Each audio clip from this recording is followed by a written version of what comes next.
Not to bring flat earthers into this, but these are observations that were made hundreds of years ago. There's no way to explain that other than a heliocentric solar system. You described heliocentrism, but can you tell people kind of what that actually is and what it means? Yeah, we started out as humans with this geocentric view. We're the center of the universe. We're in the center, which is kind of what it looks like, right? You look up, the sun comes up and goes down, the moon comes up and goes down. Even the stars are orbiting around, think about like a huge fixed sphere of stuff out in space, just rotating around the earth. That's geocentrism. This was very important in the Catholic Church early on. People who came out and rejected geocentrism in favor of heliocentrism were known as heretics. This was speaking against God, who clearly made the entire universe to orbit and rotate around the earth, which is the center of everything, because we're here. So you see how they come up with that perspective. But geocentrism cannot be explained by the observations that we make. What can is heliocentrism. Just put the sun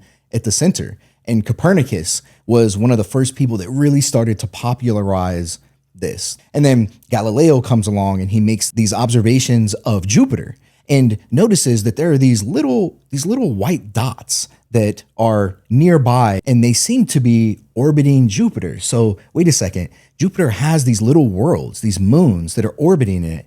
This proves that objects need not orbit the Earth. If you have an iPhone, you can push up the exposure, take pictures of Jupiter, and see the moons. You can do this yourself over the course of weeks and watch Jupiter's moons orbiting in the same way that Galileo did. He also made observations of Venus and noticed that Venus has phases, just like the moon has phases. Well, why does the moon have phases?